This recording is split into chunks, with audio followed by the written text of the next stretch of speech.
Este é o SupraCast, o seu podcast de cardiologia do interior de São Paulo para o mundo. Bom dia, boa noite, boa tarde a todos. Quem vos fala é Almir Alamino. Estou aqui com meu amigo que eu estava com muita saudade de gravar, Danilão. Se apresenta aí, Danilão. Salve, salve pessoal, satisfação de estar de volta aqui ao podcast e vamos junto. E hoje vamos falar de um tema extremamente interessante, rotina do cardiologista, do clínico, do neurologista, que é a doença carotídea.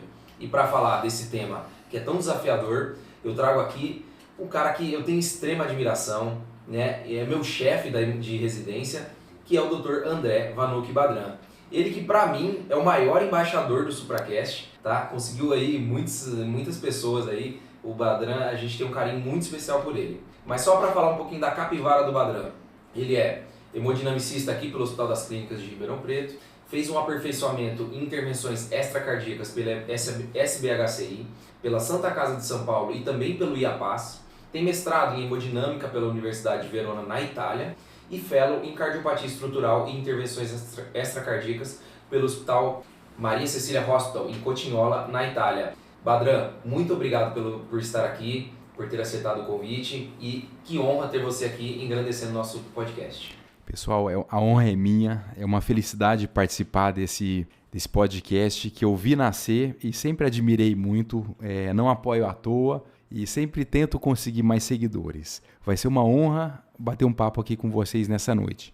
Maravilha, Badran. Show de bola. E já seguindo a tradição do nosso podcast, Badran, a gente tem sempre um desafio, que a resposta é revelada ao final do episódio.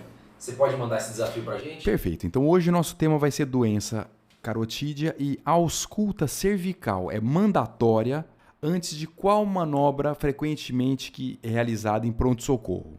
Nossa, esse aí é capcioso, hein? Pessoal, então, para ficar didático para os nossos ouvintes, nós vamos dividir o episódio em qual cenário devemos investigar a doença carotídea. Nós vamos ter 4 cenários, ou melhor, 3 cenários nos quais a gente vai investigar. Vão ser os pacientes assintomáticos, e aí a gente tem uma subdivisão, que é a prevenção primária, então para avaliar risco cardiovascular, e os pacientes com sopro cervical. Além disso, nós temos os pacientes sintomáticos, que é aqueles pacientes que já tiveram um AVC ou um AIT, tá bom? A gente vai falar mais sobre isso. E por último, a gente vai falar um pouquinho da avaliação de carótida no pré-operatório de cirurgia cardíaca. E aí, já vamos pegar o gancho da prevenção primária sobre o carotídeo. Quando que a gente investiga, Danilão? Almirzão, seguinte, existe um grupo de pacientes que a gente classifica como pacientes de alto risco para estenose carotídea significativa. E, portanto, esses pacientes vão se beneficiar aí de uma triagem e também de monitoramento mais rigoroso para prevenir, principalmente, eventos cerebrovasculares. E quais são esses pacientes? Pacientes maiores que 60 anos, que têm fatores de risco cardiovascular, doença arterial coronariana, hipertensão, tabagista atual, histórico familiar positivo para AVC, principalmente em pacientes parentes de primeiro grau. E aí, interessante, a diretriz da ESC traz um dado interessante que quanto mais fator de risco, né, mais aumenta a prevalência de eventos. 2 fatores de risco, a gente tem uma prevalência de 14% e chega a 67% em pacientes que têm até 4 fatores de risco. Muito prevalente, né?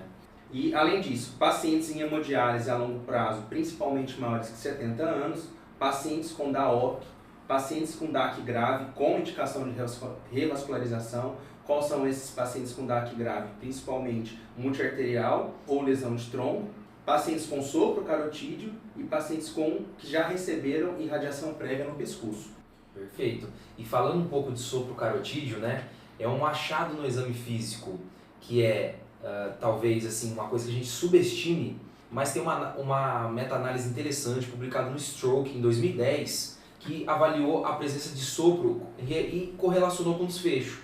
E o interessante dessa revisão aí, dessa meta-análise, com todas as críticas à meta-análise, né, que pode ter as limitações, ela avaliou o seguinte: pacientes com sopro carotídeo comparados àqueles pacientes que não têm sopro carotídeo têm um risco de 4 vezes maior de AIT, um risco de cerca de 2 vezes de AVC e um risco de morte por AVC em torno de 2 vezes aumentado. Então, o sopro carotídeo, uma simples colocar o esteto no pescoço do paciente, é um marcador de risco de mortalidade e de eventos cerebrovasculares. É extremamente importante a avaliação no consultório, né, Danilão? Isso aí. E falando em exame de triagem, né? Quando a gente fala em doença carotídea, o primeiro exame que tem que vir na nossa mente é o ultrassom Doppler de carótidas, beleza? É um método seguro, ele é eficaz e ele consegue ter uma boa caracterização ali da placa. A gente consegue ver extensão, consegue ver irregularidades da superfície, né, que pode sugerir uma instabilidade da placa, e também a composição, se ela tem um predomínio mais de calcificação, né, que é uma placa mais estável, ou um componente mais lipídico. E, obviamente, o grau da estenose através do Doppler. E vem também aquele conceito de espessura médio-intimal, né? Que a gente fala assim, né? Tem um espessamento médio-intimal. Qual que é o significado disso, Badran? Como que a gente avalia isso? Qual que é a definição? Almir, o conceito da espessura médio-intimal é algo que já esteve muito na moda. Hoje, talvez, o score de cálcio coronariano tenha ganhado um campo muito grande que ocupou um espaço, especialmente naquela população de risco cardiovascular intermediário, assim como o Danilo falou, geralmente paciente com menos 2 fatores de risco, e naqueles em que se busca uma avaliação que você tem um resultado que não tem uma estenose carotídea acentuada, mas ainda assim é muito importante você mostrar se já tem algum componente de espessamento da parede da carótida, que pode ser uma doença aterosclerótica incipiente, ou então um espessamento miointimal, como por exemplo pode acontecer nos hipertensos não controlados. Tem até um trabalho, né, do New England, né, que avaliou o espessamento médio intimal não esteve tão relacionado assim com a presença de eventos, assim como a placa aterosclerótica em si, né, Badran? Isso, e funciona para a gente, né, a importância disso, para determinar o grau de agressividade do controle dos fatores de risco. Então, o paciente, você pode diferenciar uma maior lesão de órgão-alvo indiretamente pela carótida, que é muito acessível ao ultrassom. Perfeito. E aí a gente faz o ultrassom. A gente pode encontrar, né, um espessamento médio intimal, como a gente falou, que traz algum grau a mais de cuidado para o paciente, mas o principal achado são as placas ateroscleróticas, né? Essas placas, elas são graduadas, né, como placas não significantes, que são aquelas com menos de 50%, que não, apesar de ser um achado, vamos dizer assim, um pouco mais benigno, já traz um risco maior para o nosso paciente. Então esse paciente já merece uma prescrição de estatina, né? Mas essas placas são vamos dizer assim, de gravidade leve, tá certo? E aí, Badran, a gente vê que acima de 50% a gente já tem placas que têm uma significância, né, uma repercussão hemodinâmica. Como é que a gente maneja, como é que a gente avalia esses casos? Para o paciente assintomático, ou seja, aquele que não teve um AVC nos últimos 6 meses, nenhum sintoma que seja atribuível à embolização, à instabilização da placa, portanto, paciente estável, assim como no paciente coronariopata, né? Sempre traçando esse paralelo na nossa área mais frequente de atuação, que é o coração. É importante controlar os fatores de risco. Aí, na placa acima de 50%, já ganha maior importância o uso do AS como prevenção primária e também a estatina mandatório para estabilização, para aquilo não eventualmente instabilizar e ocasionar um AVC. Perfeito. E aí, assim, a gente já tem que intervir nesses pacientes com placa acima de 50%, tem um número em que a gente fala assim, a partir daí a gente indica a intervenção, ou a gente, no paciente assintomático agora, né, que é esse primeiro cenário que a gente está conversando, ou o que a gente vai avaliar mais, quais são outros subsídios que a gente pode ter aí para pensar nesse tipo de manejo desse paciente. Almir, com respaldo de estudos e diretrizes, classe 1 é o tratamento clínico. Os pacientes costumam responder muito bem. A doença carotídea é muito prevalente na população de alto risco cardiovascular, especialmente, assim como o Danilo falou, naqueles com 2 ou mais fatores de risco. Mas a gente tem alguns critérios de quando tem uma progressão da placa aterosclerótica carotídea, aumenta a taxa de eventos proporcionalmente ao grau da estenose. Então aqui a gente já vai começar a ter alguns critérios que vão nos basear para eventualmente, além do tratamento clínico otimizado com medicações, controle dos fatores de risco e mudanças de estilo de vida, eventualmente alguma intervenção. E quais seriam essas principais alterações, Badran? Especialmente, né, A gente, quando fala em porcentagem de estenose, é muito importante a gente citar que o que ficou convencionado na classificação da estenose são os critérios de NASCET, que é o critério norte-americano que padronizou a quantificação do grau de estenose. Basicamente, pacientes com estenose acima de 70% já passam a ter algum benefício mais robusto de intervenção, até 99%. Para uma carótida já ocluída, a gente não intervém no paciente estável assintomático. E é muito interessante isso, né? Porque a gente vê um vaso fechado, uma carótida, né? Dá aquela angústia, né? Aquela angústia, sem dúvida, né? Só para resumir aqui para o pessoal de casa, placa menor que 50%, Badran, vai funcionar só como um estratificador do risco cardiovascular adicional ali para a gente se atentar e otimizar as medidas, principalmente de estatina. A placa de 50% a 70%, a preferência é manter o tratamento clínico, perfeito? E a partir de 70%, a gente já, se o paciente sintomático com uma estenose 70%, a gente já pode pensar em intervenção, oclusão carotídea, não tem benefício intervir. Perfeito. Existem muitos estudos recentes mostrando que algumas placas, especialmente com alguns critérios de maior risco, talvez tenha benefício da gente fazer intervenção acima de 60%. Para aqueles pacientes que têm alguns critérios de instabilidade de placa, a gente pode intervir em lesões acima de 60%, não 70% como nos pacientes estáveis rotineiramente fazemos. Então, para os pacientes que têm critérios de AVC prévio ipsilateral àquela placa, posso indicar critérios de placa instável, placa com maior conteúdo lipídico e também para aqueles pacientes que numa ressonância mostrem uma baixa reserva cerebral. E Badran, queria te perguntar, naquele paciente jovem que teve um AVC de causa não identificada, uma das condições que a gente precisa pensar é o web carotídeo. E é uma anomalia vascular rara, geralmente se encontra ali na bifurcação da carótida interna, que pode estar relacionada com esses eventos isquêmicos. Eu queria que você explicasse para nós o que é isso, e quando a gente encontra isso, o que a gente faz, como que trata o web carotídeo. Perfeito, Danilo. O web carotídeo, infelizmente a gente não tem uma imagem para mostrar aqui. O web carotídeo é uma membrana, geralmente que fica na parede posterior do bulbo carotídeo, que para um ultrassom desapercebido pode passar batido. Mas quando a gente faz uma angiografia, você vê não uma estenose, mas você vê um pequeno recesso que turbilhona o fluxo e demora para lavar o contraste. E para isso é muito importante um ultrassonografista experiente e muito atento.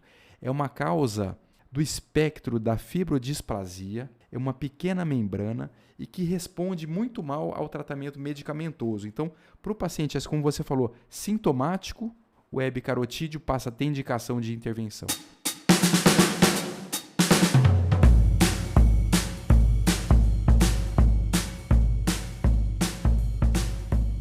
Beleza, eu acho que assim a gente mata os pacientes assintomáticos, né? Aqueles que a gente pediu ultrassom para eventualmente avaliar um risco cardiovascular ou que auscultou um sopro, mas o paciente nunca tinha tido um evento anteriormente, tá certo?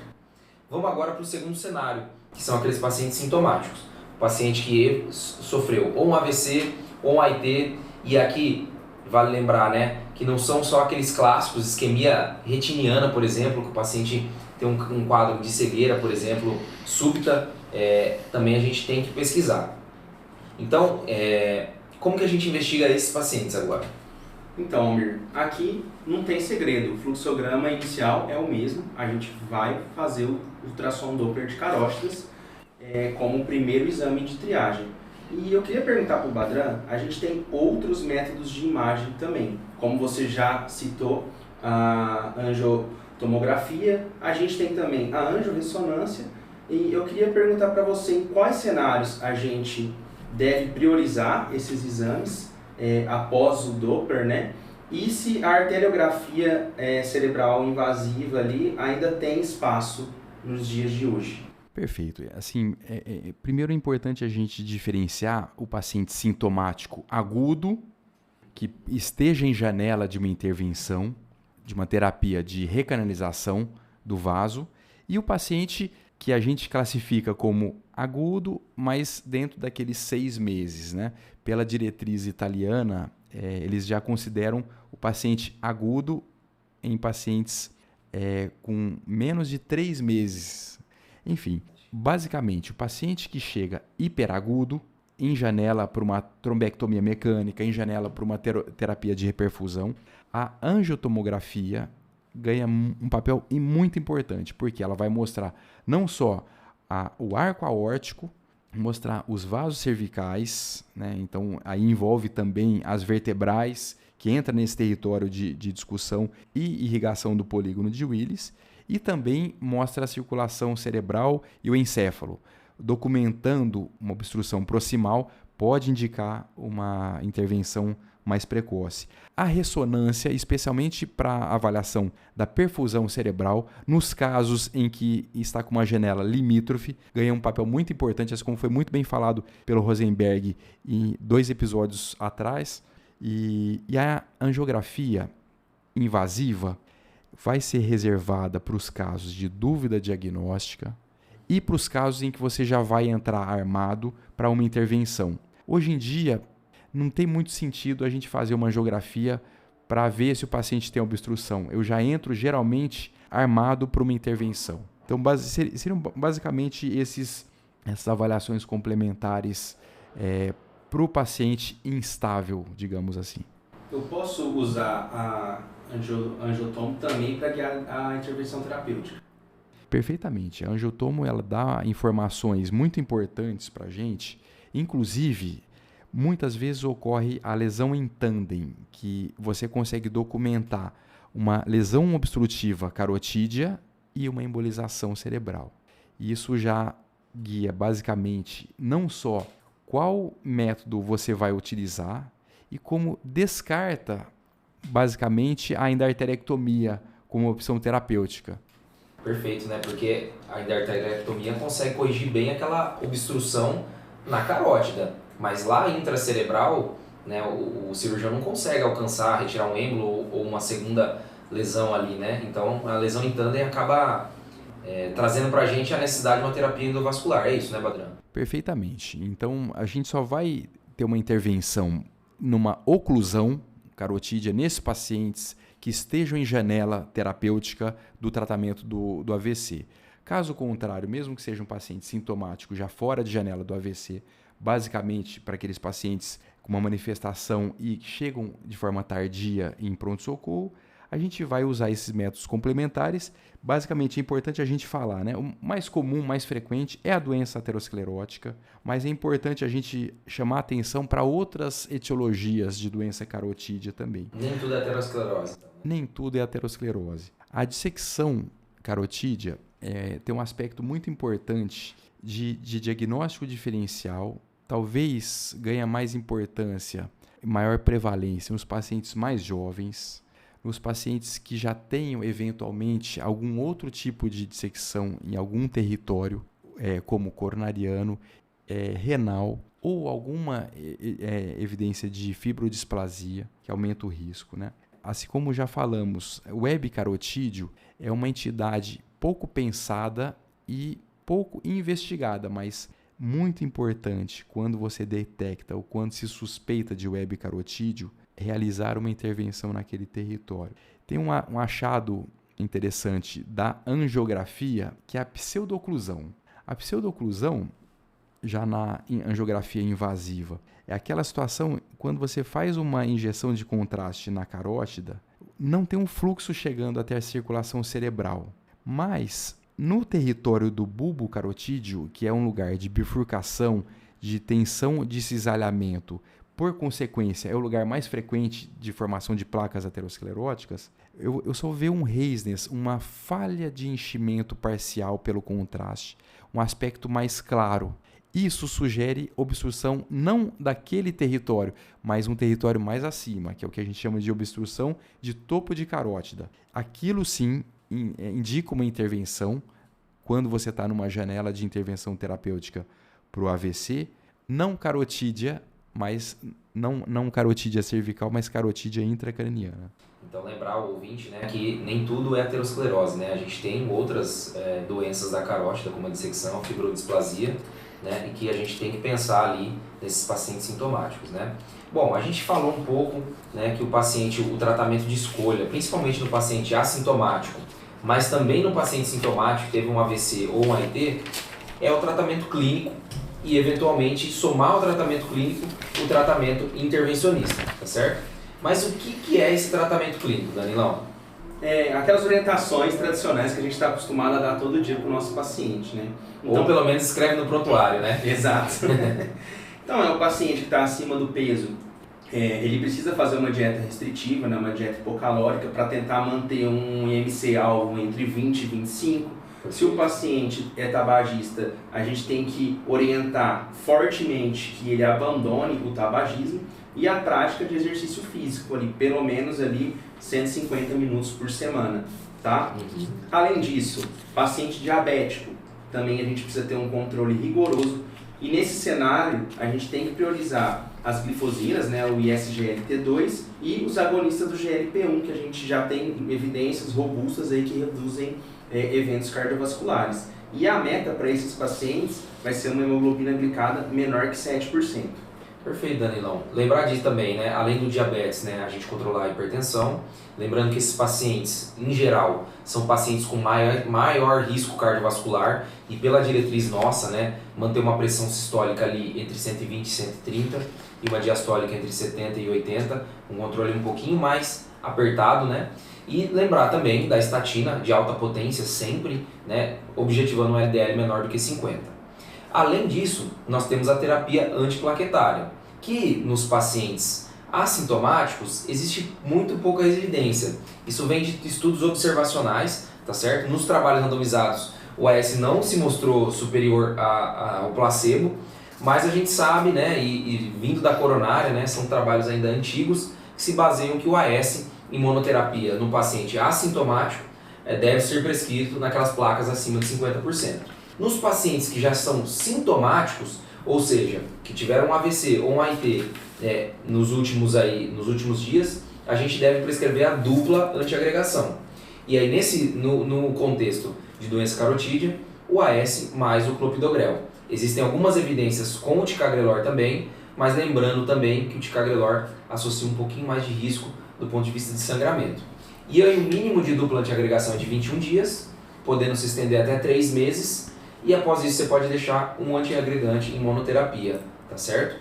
E aqueles pacientes que passaram por intervenção, que fizeram uma revascularização endovascular? Aí eu deixo pro Badran. Basicamente, a intervenção endovascular, a dupla antiagregação passa a ser mandatória por 30 dias. Numa geração de stents de dupla camada, a gente tem por hábito estender essa dupla antiagregação por 6 meses. Posteriormente, mantém somente um antiagregante. Maravilha. Então, já que você citou aí stent, intervenção, agora a gente vai falar para a parte mais polêmica da coisa, né? E quando intervir, ok? E que jeito intervir, né? Cirurgia, endovascular, existe uma terapia melhor? Como é que é isso aí, Badran? Basicamente, Almir, a gente tem 2 modos de intervenção. O cirúrgico e o minimamente invasivo, que é a angioplastia percutâneo, né? Quando a gente fala da cirurgia, a cirurgia da endarterectomia foi algo desenvolvido e o primeiro relato de uma cirurgia foi por um cirurgião vascular argentino em 1951. Então a gente está com uma técnica cirúrgica de uma evolução ao longo desses anos, muito consagrada. A endarterectomia é muito segura, tem algumas restrições. E em 1989 foi realizada a primeira angioplastia carotídea por stent, que vem ganhando muita força. Basicamente, quando a gente fala da angioplastia por stent, talvez nos estudos clássicos a gente tenha uma maior taxa de AVC periprocedimento do que a endarterectomia. Mas, por ser um procedimento minimamente invasivo, ele é um procedimento não só mais rápido, mas que tem uma menor morbidade, menor taxa de lesão de nervos periféricos, como, por exemplo, o nervo laríngeo recorrente, uma menor taxa de infarto peri e intraprocedimentos. Então, ao longo dos anos, com a evolução dos dispositivos de proteção cerebral, a angioplastia vem ganhando força e também com a expertise dos operadores. E assim como vem evoluindo a endarterectomia, basicamente, a gente considera aceitável uma intervenção carotídea, não avaliando o risco do paciente, mas avaliando os indicadores de um serviço que fazem a determinada intervenção, o desempenho da equipe. É mandatório uma taxa de complicação, englobando morte e AVC, menor do que 6% para os pacientes, naqueles pacientes sintomáticos, e menor do que 3% naqueles pacientes assintomáticos. Ou seja, o seu serviço, o seu procedimento tem que garantir uma segurança para aquele paciente. Se você tem taxas de complicações maiores, você não deve fazer. É contraindicado a realização. Perfeito, né? A diretriz da ESC que saiu, inclusive, né, nós estamos gravando no dia 5 de setembro, né? Saiu há menos de uma semana, né? Traz essa discussão e é muito interessante, né? Porque eles colocam, né? Então vamos lá, falando dos pacientes assintomáticos. A gente vai pensar em intervir naqueles pacientes com estenose entre 60 e 99, né? E aí eles chamam um time, né, que tem vascular e neurologista junto, e naqueles pacientes que têm características de risco para essa placa, a gente vai intervir. E aí ele coloca como recomendação fazer a revascularização. Como que é essa revascularização? Do jeito que você decidir junto com o seu time.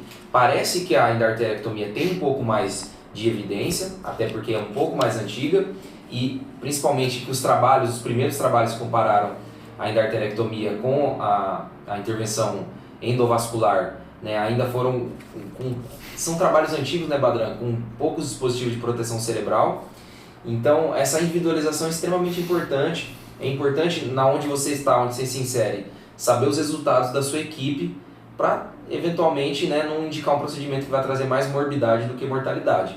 E outra coisa que é importante, né, que apesar de o procedimento endovascular talvez trazer um pouco mais de risco de AVC, né, peri-procedimento, a diretriz até cita isso, né, que geralmente são AVCs menores, em que o paciente nos próximos 6 meses acaba até se recuperando, né? Já a endarterectomia é um risco maior de infarto peri-procedimento, que também implica em mortalidade, assim como o AVC, né?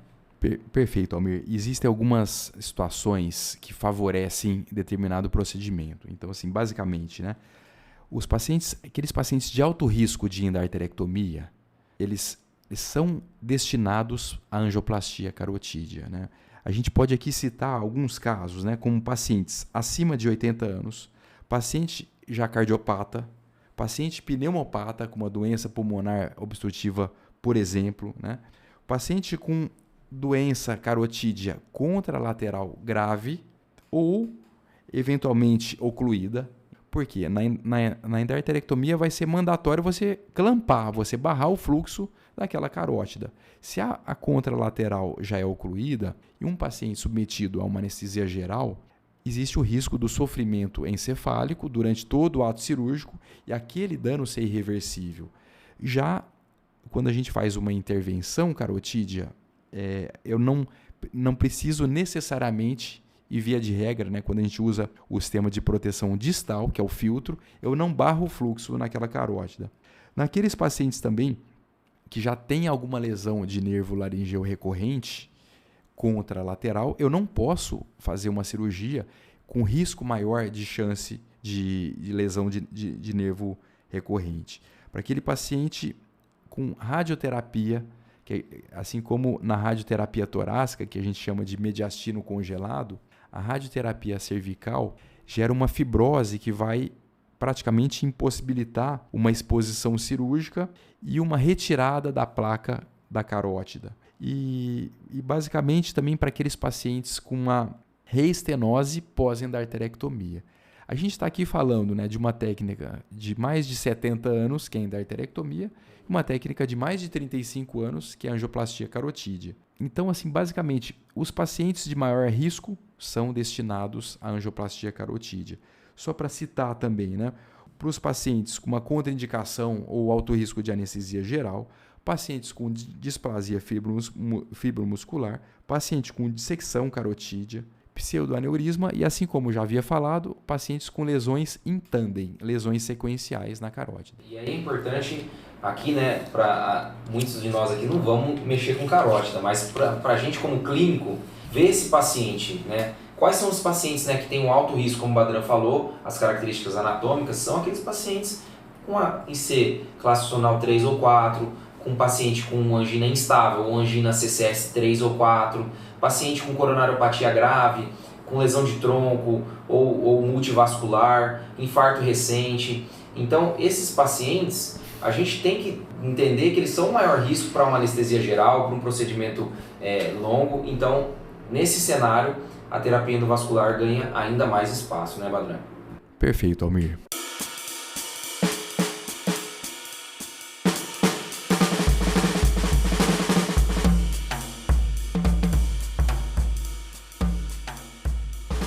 Bom, e agora, né, já que a gente viu, então acho que só para juntar para o ouvinte falando, né, nós temos duas terapias, a endovascular e a endarterectomia, e cada uma tem seu espaço desde que o serviço tenha baixos índices de complicação. Tem alguma outra técnica perfeita que seria, assim, algo que seria combinasse as duas, Badran? Tem. Faz 12 anos que surgiu nos Estados Unidos, chama TCAR, que é a revascularização transcarotídea, que tenta juntar o melhor dos dois mundos.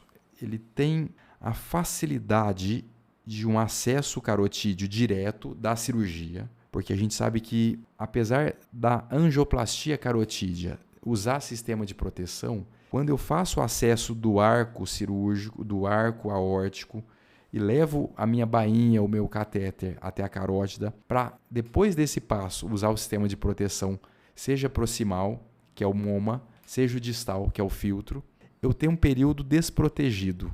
Mas, tecnicamente, o implante do stent é algo muito fácil, muito rápido e muito efetivo. E mostrou ótimos resultados a curto, médio e longo prazo. E aí surgiu essa técnica chamada TCAR, em que você faz uma dissecção mínima na base cervical, expõe a carótida comum, faz uma punção da carótida e usa um sistema de oclusão. Você clampa a carótida antes da sua punção e faz um sistema de inversão de fluxo, que é o melhor cenário possível. Então, qualquer debris gerado na intervenção, ele vai ser com fluxo reverso, que é devolvido esse sangue na veia femoral. Você pode proceder com uma angioplastia carotídea, mas é uma angioplastia carotídea não por um acesso convencional, né, que seja transradial, braquial ou femoral, mas com acesso direto na carótida. O procedimento em si, essa exposição da carótida é muito rápida. E como você não tem que fazer aquela endarterectomia, descolar a placa, usar um PET para fazer um enxerto e uma rafia da carótida, é um procedimento muito rápido, ainda não disponível no Brasil. Basicamente, o TCAR, nesses 12 anos de evolução, está disponível somente nos Estados Unidos, não tem na Europa, não tem o CE Mark, e em alguns países da Ásia. Mas é algo que vai dominar, que vai ganhar muito campo nas intervenções. E vamos para o último cenário, então, agora, que é aquele paciente em pré-operatório de cirurgia cardíaca. Fala um pouco para a gente aí, Danilo. Então, Almir, naqueles pacientes que vão ser submetidos à revascularização, principalmente os que têm DAC multiarterial ou com lesão de tronco, como a gente já citou algumas vezes aqui no episódio, nós obrigatoriamente devemos investigar a doença carotídea no pré-operatório.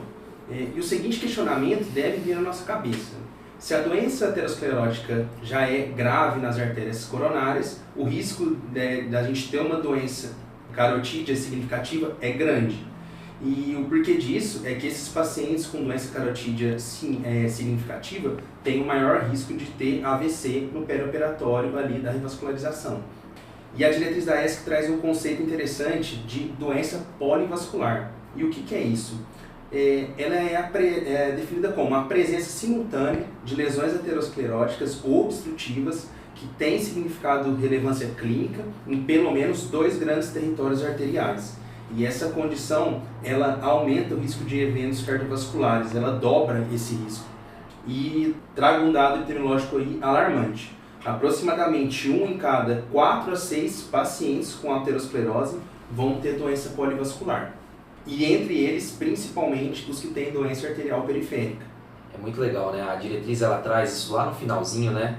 E é muito impressionante, né? Como assim, os pacientes com doença periférica, a porcentagem de DAC vai de 25% a 70%, né? E os pacientes com coronariopatia, né? A porcentagem de estenose carotídea varia ali entre 5% a 9%. E é extremamente relevante justamente porque esses pacientes vão entrar em circulação extracorpórea, né? Vão ter ali um nível pressórico menor e aí revasculariza a coronária, mas o paciente sai com AVC, né? Então é extremamente importante a gente pesquisar. E aí, Badran, eu te pergunto, quando que a gente trata esses pacientes que têm doença carotídea no pré-operatório de cirurgia cardíaca, ou seja, é um paciente assintomático, mas numa situação especial que vai ser submetido a um estresse cirúrgico muito grande? Almir, nesse contexto, né, é muito importante a gente entender que o tratamento clínico, quando possível, deve ser feito. Na coronariopatia, no paciente coronariopata estável, sem uma disfunção ventricular, se busca, e os estudos são muito robustos nesse sentido. E a mesma coisa na doença carotídea assintomática. Mas o grande receio é que quando o paciente tem uma indicação de intervenção carotídea e tem uma cardiopatia e vice-versa. Então, é um paciente já de alto risco cirúrgico. E o que operar primeiro, o que resolver primeiro, né? Classicamente os pacientes que vão ser submetidos a uma cirurgia cardíaca, especialmente aqueles que vão, a grande maioria possivelmente, que vão ser submetidos à circulação extracorpórea, o receio de ter um baixo fluxo cerebral e aquilo só ser observado, o quão danoso foi no pós-operatório, é o pior cenário possível. Muitas vezes existem discussões até do que tratar primeiro. Será que realmente eu preciso tratar a coronária? Não dá para tratar as carótidas primeiro? Ou o contrário? Não existe uma resposta absoluta. Não existem muitos estudos que abordam o tema. Existem muitos registros, sim, de diferentes modalidades de intervenção, né? Basicamente, se diz que na soma das estenoses carotídeas, acima de 160%, somando os dois lados, especialmente naqueles pacientes que vão ter uma baixa suplência do polígono de Willis pelas vertebrais, ganha muita força a intervenção carotídea antes de uma cirurgia como a revascularização miocárdica. Então, basicamente, quando a gente fala em 160%, 80% de cada lado, por exemplo. Ou então 100% de um lado e 60% do outro. Só para a gente entender o que significaria essa soma, né?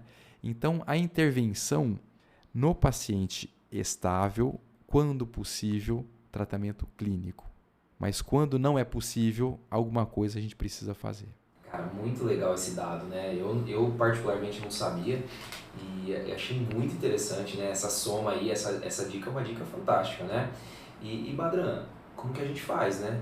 Esse paciente faz terapia endovascular, fica aguardando para operar da DAC, que também, eventualmente, quando tem indicação cirúrgica, é um cenário que não pode perder muito tempo, né?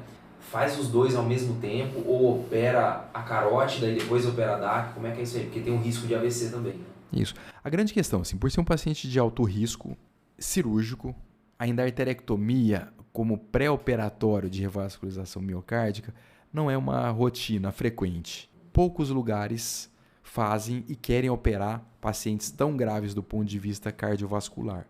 Então, esses pacientes, de uma maneira relativamente comum, eles são encaminhados para angioplastia carotídea, né, como havia falado, acaba direcionando os pacientes de mais alto risco cardiovascular para angioplastia, não para endarterectomia. Só que tem um grande problema. Se você fizer uma angioplastia carotídea, você vai colocar um stent e vai, assim como falamos, precisar de uma dupla antiagregação por ao menos 30 dias nos stents autoexpansíveis não dupla malha ou então 6 meses naqueles stents dupla malha. Os stents dupla malha, basicamente, eles têm uma porosidade menor que reduz o prolapso de placa e eles, especialmente para as placas com maior conteúdo lipídico, que a gente chama de placa mole, mais emboligênicas, eles forneceriam uma proteção adicional para evitar a embolização não somente intra, como pós-angioplastia, especialmente nos primeiros 30 dias. E como que você vai conseguir postergar uma cirurgia no mínimo 1 mês ou eventualmente 6 meses, já que pacientes em dupla antiagregação não vão poder fazer uma revascularização miocárdica. Aumenta muito o risco de sangramento. Então, eu passei a acompanhar, inclusive assim, no serviço na Itália, em que eu tive a oportunidade de permanecer durante 1 ano, eles tinham uma intervenção para aqueles pacientes com uma doença coronariana muito grave, que não podiam esperar esse período, de uma intervenção no mesmo tempo, que eram os pacientes sem anestesia, sem sedação, conscientes, só uma anestesia local. Era feita angioplastia carotídea dentro da sala híbrida, usando somente um antiagregante. Imediatamente após a angioplastia, o paciente era submetido a uma anestesia geral, realizada a cirurgia cardíaca imediatamente após, com heparinização plena. Então o paciente fez a angioplastia carotídea somente com um antiagregante, mas em pouco tempo já está heparinizado plenamente, feito a revascularização com os enxertos miocárdicos.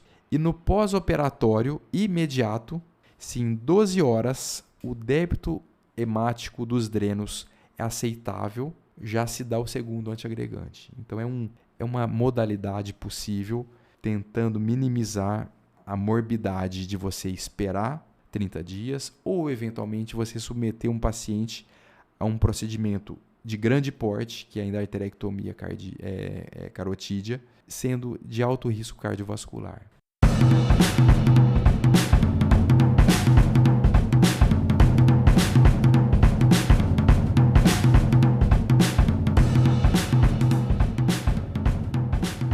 Então agora vamos para o nosso bate-bola, Badran.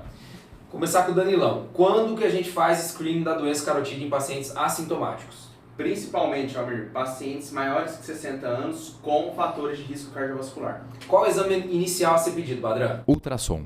Placa com menos de 50%, o que faz, Danilo? Otimizar o tratamento medicamentoso, principalmente com estatinas de alta potência e sem indicação do uso de AS, pessoal. E nas placas com 50% a 99% no paciente assintomático, Badran? Basicamente, tratamento medicamentoso para placas acima de 70% no paciente assintomático se indica intervenção.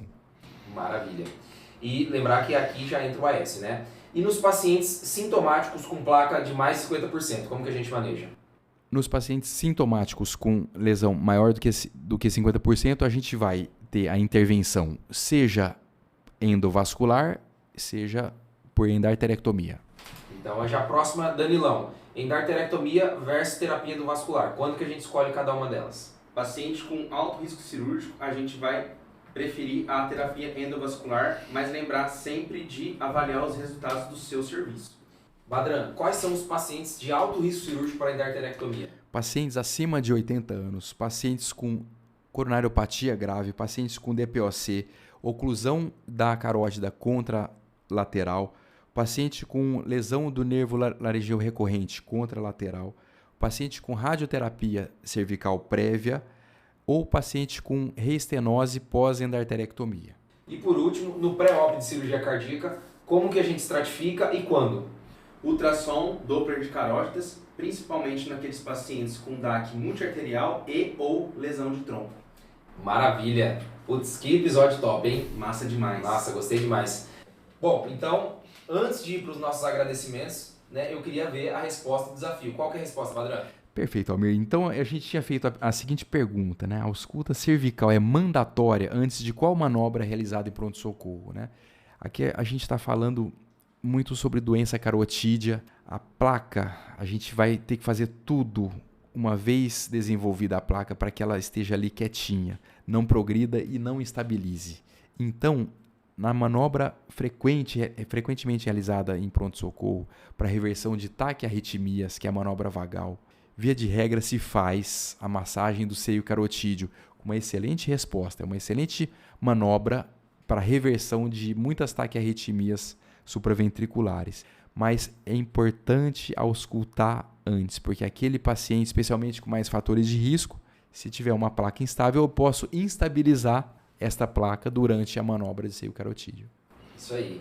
E aí, quem está ainda fazendo massagem seio carotídeo, tentar lembrar da massagem valsalva modificada, que é uma outra opção um pouco mais segura nesse contexto, né? Perfeito, Almir. Bom, Badran, assim, agradecer demais a sua participação. Foi sensacional, assim, a gente aprendeu muito hoje aqui.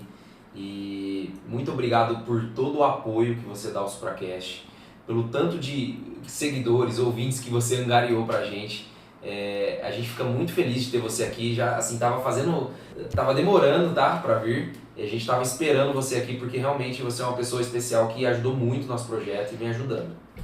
Obrigado aí, Badran, também agradecer a você, foi um episódio sensacional aí. É um tema que eu falei pro Almir que eu gosto bastante e a discussão foi, assim, fantástica. Muito obrigado e as portas estão abertas aí para você estar sempre aqui com a gente. Eu agradeço demais, foi um grande prazer participar disso. Eu sempre acompanhei à distância, agora vir pessoalmente e vi que está um nível altíssimo de organização, de programação e de discussão de temas importantes. Isso eu tenho certeza que funciona não só como um belo estudo para todos nós, mas também é um crescimento que vai ficar registrado para a posteridade, para muita gente poder participar.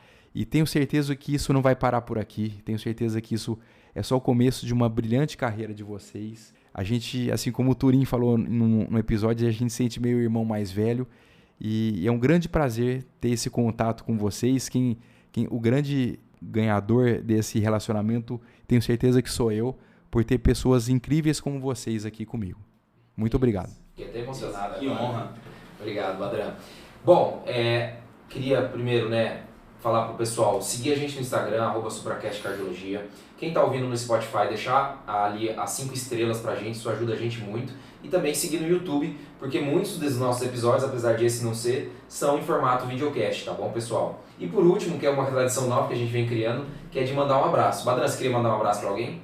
Queria mandar um abraço para todas as pessoas que estão interessadas em estudar esse território carotídeo, especialmente para os residentes de cardiologia, que espero que não esqueçam desse território. É muito importante a gente ter uma ênfase no cuidado dos nossos pacientes. E você, Daniel, quer mandar um abraço? Cara, vou mandar um abraço para os nossos espectadores aqui, o Dr. Rafael Rocha e o Murilo Romano, curtindo todo o episódio. E eu queria mandar um abraço para o Luiz Felipe, que é um colega nosso, fui apresentado inclusive pelo Badran, que o Instagram dele bombando, que é o @mandaprocate, ele também que está criando um podcast, que é o Café com Contraste, no qual eu sou ouvinte. Luiz Felipe, que sempre está postando aí, compartilhando nossas publicações. Um abração, Luiz Felipe, e ele também faz muita angioplastia de carótida que eu sei, tá bom? Então um grande abraço para vocês. E é isso aí, pessoal, por aqui a gente finaliza, né? É isso aí, Almirzão. Aquele abraço. Falou, gente, tchau, tchau. Um abraço.